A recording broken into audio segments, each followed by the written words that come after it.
Welcome back to the channel, everyone. In this video I'll show you what my UK tropical garden looks like at the start of November. So let's get straight into it. Great northern exotic, botanist vibes hypnotic. Cacti in the crib, got the desert symbolic. Tropical. So you know the deal by now if you're a regular viewer to the channel. And if not, do have a little look at the playlist of previous garden tours. You can see the progress of my garden up here in Yorkshire with its tropical style planting. And it is the start of November. We've had one very slight frost, a car windscreen frost rather than a ground frost. And there's nothing forecast for the next 2 weeks. Lowest temperature I've got coming up is about 5 degrees Celsius. So the garden is looking okay for now, full. Nothing's died back, nothing's been frosted off, but we are preparing for winter. So we'll go through the beds individually. Maybe we'll mention the greenhouse, the cacti in there, and also the arid bed, which is now under cover. And we'll start over here, and you can see the Musa Basjoo are still looking good. New leaves unfurling. I say looking good, it is subjective, isn't it? Very tatty by this time of year, but in terms of the new leaves, you can see there that it's still pushing leaves out. It's still looking good health-wise, and you can see down there the clump is huge now. I'm still debating whether to protect these over winter.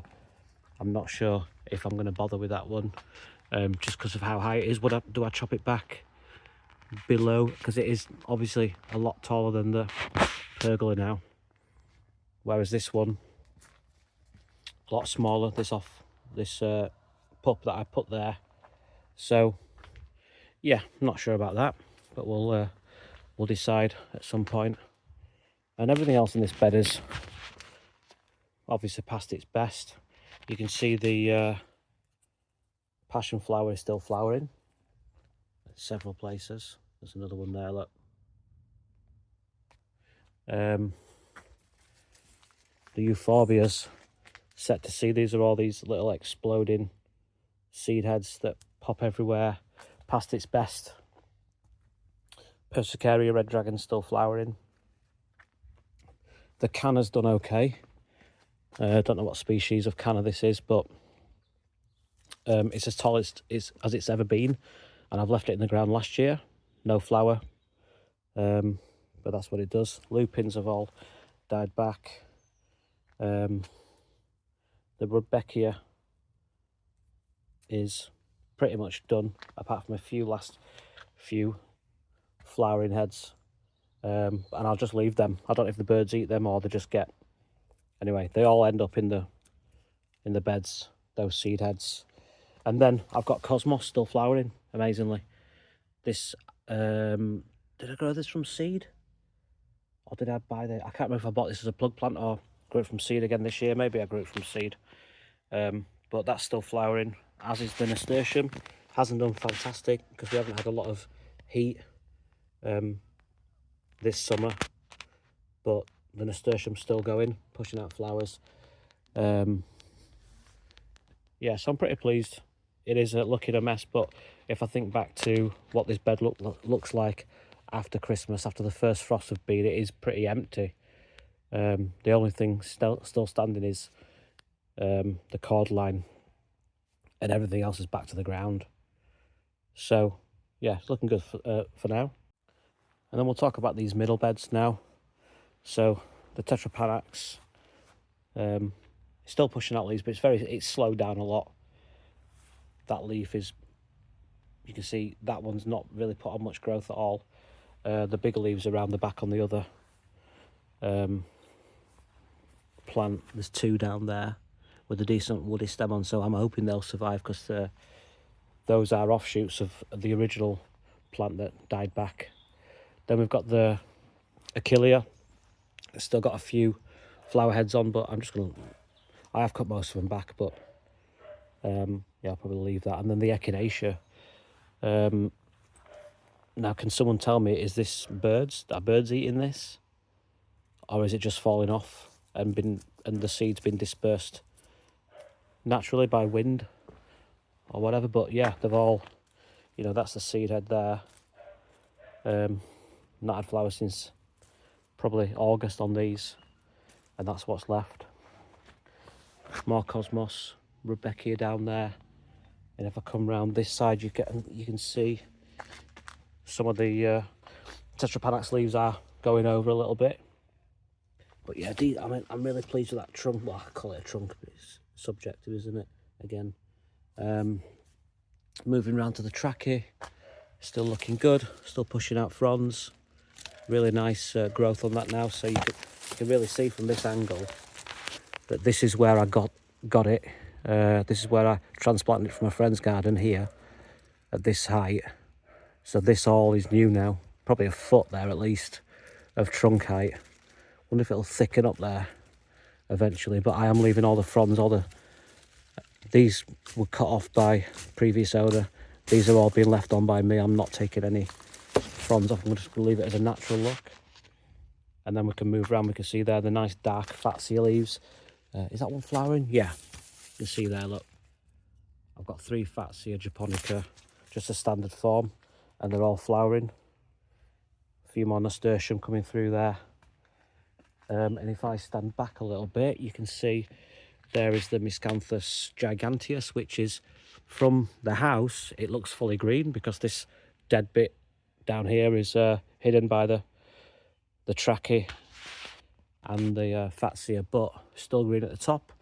And I will leave this and I'll cut it back in February or March time when I'm bored of seeing it. And in contrast, you can see there the Arundodonax is still fully green, well, mostly. And then I've got my wisteria dying back now, and I'll give that its winter cut in the next few months. And then you can see here my Paulownia.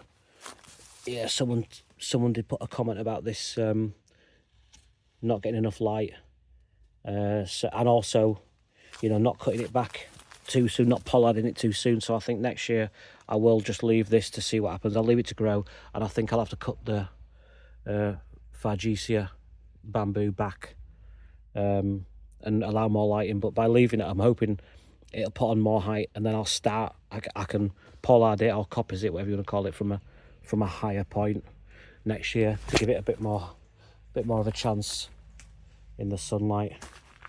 Quick mention to my Trachycarpus gigantea, not looking very healthy. Anyone growing this? How is your seedling looking, or seedlings? Yeah, I reserve judgment on that. Doesn't look great, but I'm hoping it'll turn into a nice big specimen in the years ahead. And then we'll talk about the Eucalyptus. So I have been cutting these back hard. I mean, they were all planted as little 2-litre pot plants, and you can see the thickness of the trunks now. But I will be pollarding these, all 3 of them, at some point in again February or March. I've just moved across the bridge onto this this side of the middle bed, and you can see, again, I always mention this, but look at the difference in colour of Fatsia leaves in full sun versus in a little bit of shade. Much nicer looking. So if anyone's watching this video and are planning on planting a Fatsia, yeah, find a spot that's not in direct sunlight. Under here, the Mind Your Own Business, or Baby's Tears, is spreading nicely. Under there, it shouldn't be frosted too badly.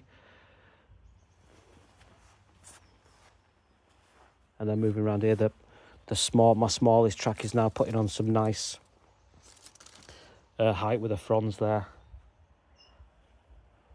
Euphorbia, Wolfenia's got a really nice colour on it. And there's the Camerops humilis. I should mention really the fig as well, which has given me a decent amount of fruit. I say decent amount of fruit, about 6 or 7 fruits this year, and plenty more on there ready for next year, I can see. And yeah, I'm not going to prune that at all really for now. It's sort of growing horizontally in two directions and kind of following the shape of the bed. So for now, I'm going to leave that and see how that develops before making a decision about whether I'm going to prune it in any way. And we'll move on to this shady bed now. So there's the Miscanthus luteparia, or whatever you call it. And you can see the nice pink stems there. But I'm hoping this will be huge next year. Now this cord-lined flower, there's a remnants of the flower stem there, and it has produced multiple growth points now. 2 that I can see, possibly 3. And it is developing the trunk nicely under there as well. So this, I'm hoping for big things for next year for this. Maybe open it up, give me a bit more space under here to underplant this area. I've already put the Gunnera to bed. I've used its own leaves, but I've used a couple of banana leaves as well. Disappointing for me this year because I did have to cut back a lot of foliage. I said in the last video that just I missed a few days of watering it. It really didn't help it at all. This biggest Fatsia for me here, look, is flowering nicely as well. And I've got the remnants of the cardoon flowers up there. And I'm just going to leave them, see what happens. Don't know if the birds are going to take them. There's my Euphorbia mellifera that's a little bit crowded out. Like I mentioned in the last video that I'm going to cut back some of this bamboo growth and give the Euphorbia a bit more of a chance to bed in. This area I do want to redevelop. This is where the stream comes out when I turn it on, but I would like to do something here. And there's a double trunk trachy down there, which is doing okay. Yeah, just a little bit on the greenhouse. So I do need to bubble wrap the greenhouse, take the shade cloth down, but everything's in there ready to go really. And temperatures are looking good for the next few weeks. Like I said, it's probably going down to 5 degrees on one night, but mostly about 7 or 8. So I've got the bar heater in there and the thermostat on, and I'll try and keep it above 5 degrees over winter. I would like a bigger one next year. That's 4 foot by 6 foot, and I've kind of measured the space I've got currently is about 8 by 8, maybe 9 by 9 foot. So I'd like to max out the space as much as possible. Maybe a 8 foot by 6 foot at the minimum. Could even bring it into this bed. But yeah, I think everyone wants a bigger greenhouse. I'd like to max out that space. Take you down to have a little look at this Arid bed shelter. So that's the build, upgraded from last year. Got more pieces of wood. I had 3 pieces of wood going this way last year, and I've got 5. And I've used the battens to hold it down. I've only done this with the washer and the screw there where I needed to do it on this side piece. So the side piece is on just really because it was still getting wet by rain bouncing up from the patio. Have a little peek in through there, but you can see still got nice airflow in there. Everything's looking nice in there. And from this side, excuse me, I've got a bit of a cold. Right. And you can see the aloe striatula, whatever you want to call it, is flowering under there. And as well as providing protection from the rain, I hope it's just keeping things maybe a fraction of a degree warmer in there over winter. You can see the aloe striatula down there, putting out new growth.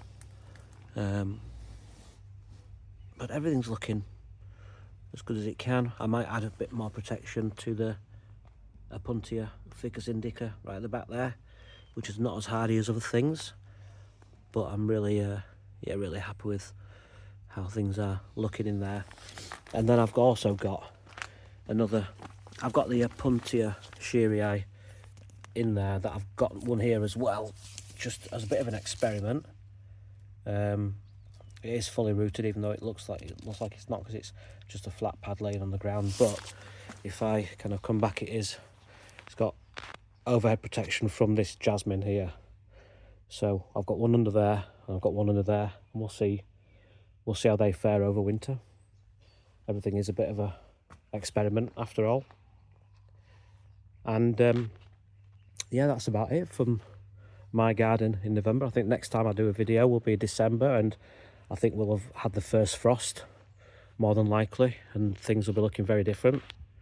So do drop me a comment. Let me know how your garden is looking at this time of year compared to mine. Are things still looking full, or have you started to winterize certain plants in the garden? Thanks for watching, and I'll see you in the next one. Cheers.